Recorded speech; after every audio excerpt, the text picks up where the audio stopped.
Saya sebagai penyanyi profesional, saya rutin diundang untuk tampil di berbagai acara, pernikahan, konser, pertunjukan panggung, dan kegiatan publik lainnya.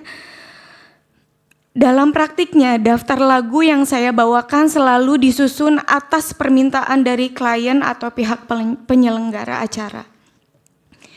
Dan bahkan sampai saat ini, izin yang mulia, saya masih digantung sebagai terlapor dan itu sangat berdampak negatif sekali kepada saya selaku yang mulia Majelis Hakim Mahkamah Konstitusi yang saya hormati.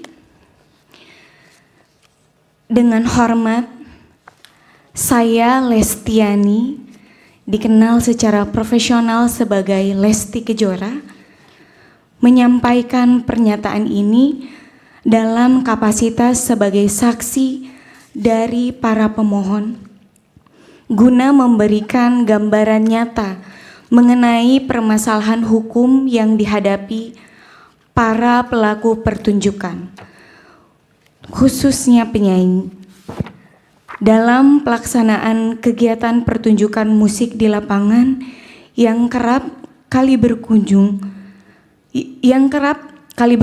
pada ancaman pidana dan gugatan perdata karena multi tafsirnya ketentuan Undang-Undang Hak Cipta.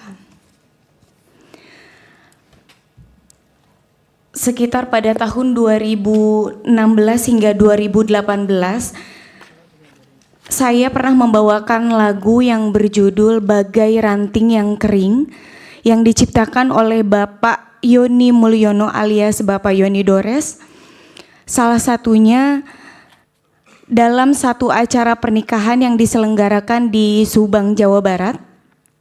Lagu tersebut saya bawakan atas permintaan pihak penyelenggara sebagai bagian dari daftar lagu yang telah disepakati.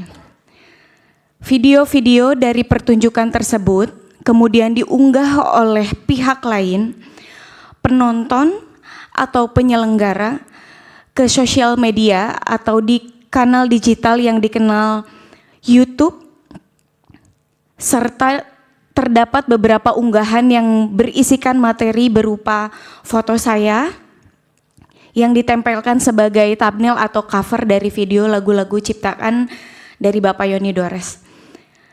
Saya dan pihak manajemen tidak mengetahui atau menyetujui proses unggahan tersebut maupun elemen visual yang digunakan oleh pihak lain. 8 tahun kemudian, tepatnya pada tanggal 1 Maret 2025, saya menerima surat somasi dari kuasa hukum pencipta lagu Bapak Yoni Dores yang menyatakan bahwa saya dianggap telah mempertunjukkan karya cipta tersebut tanpa izin langsung dari penciptanya. Di dalam surat somasi tersebut, saya bahkan dituding telah melakukan pelanggaran ketentuan pidana dalam Undang-Undang Nomor 28 Tahun 2014 tentang hak cipta. Tidak berhenti sampai di situ, pada tanggal 18 Mei 2025, saya mendapatkan informasi bahwa Bapak Yoni Dores secara resmi telah membuat laporan polisi terhadap diri saya ke Polda Metro Jaya dengan tuduhan melakukan pelanggaran hak cipta atas penggunaan lagu ciptaannya tanpa izin. Hal ini menimbulkan perspektif negatif terhadap diri saya, karena dengan adanya laporan tersebut, saya seakan-akan telah melakukan pelanggaran terhadap Undang-Undang Hak Cipta, sekaligus menunjukkan kegambangan norma hukum terhadap pelaku pertunjukan seperti saya. Saya sebagai penyanyi profesional, saya rutin diundang untuk tampil di berbagai acara, pernikahan, konser, pertunjukan panggung, dan kegiatan publik lainnya. Dalam praktiknya, daftar lagu yang saya bawakan selalu disusun atas permintaan dari klien atau pihak penyelenggara acara. Biasanya saya menyanyikan lagu sekitar 6 atau sampai 8 lagu dalam satu pertunjukan, kurang lebih separuhnya adalah lagu milik saya sendiri dan sisanya adalah lagu milik pencipta lain. Bahkan tidak jarang perubahan daftar lagu terjadi secara spontan di tempat atau atas permintaan klien. Pentingnya untuk saya tegaskan bahwa saya tidak pernah mengurus langsung perizinan atau pembayaran royalti atas lagu-lagu yang dibawakan, karena saya sebagai penyanyi profesional, saya hanya menjalankan tugas untuk memberikan jasa tampil atau pertunjukan sesuai kesepakatan dengan pihak yang mengundang saya. Sebagai penyanyi, saya tidak memiliki akses maupun kapasitas untuk mengetahui variabel-variabel komersil yang menjadi dasar perhitungan royalti seperti jumlah penonton, harga tiket, atau skala dan kategori acara sebagai yang dipersyaratkan dalam sistem lisensi yang berlaku menurut peraturan perundang-undangan.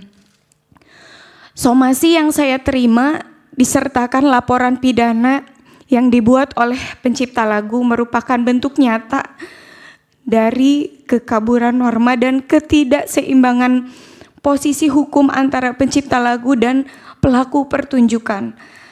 Hal ini memperlihatkan betapa lemahnya perlindungan terhadap hak terkait, khususnya bagi pelaku pertunjukan seperti saya, yang sebenarnya hanya bekerja sebagai profesional berdasarkan kontrak kerja dengan penyelenggara acara. Jika penyanyi yang hanya menjalankan tugasnya sebagai pelaku pertunjukan dapat dituduh melanggar hukum pidana hanya karena membawakan lagu populer, maka praktik ini menciptakan kebiasaan buruk bagi dunia pertunjukan dan industri hiburan nasional. Bahkan dalam kondisi di mana lagu dibawakan secara sah tanpa eksploitasi ekonomi pribadi atas lagu tersebut. Ancaman pidana tetap dapat digunakan secara sepihak oleh pencipta. Dan bahkan sampai saat ini, izin yang mulia, saya masih digantung sebagai terlapor dan itu sangat berdampak negatif sekali kepada saya selaku. Ini tambahan ya? Betul Pak, ini tambahan, izin sekali Pak. Saya juga ingin kejelasan. Di media saya mendengar bahwa saya akan dihadirkan sebagai saksi atau dipanggil atas pelanggaran hak cipta, tapi sampai detik ini belum ada kejelasan. Jadi saya mohon sekali bantuannya untuk kasus saya ini terkhusus. Terima kasih. Assalamualaikum warahmatullahi wabarakatuh. Waalaikumsalam.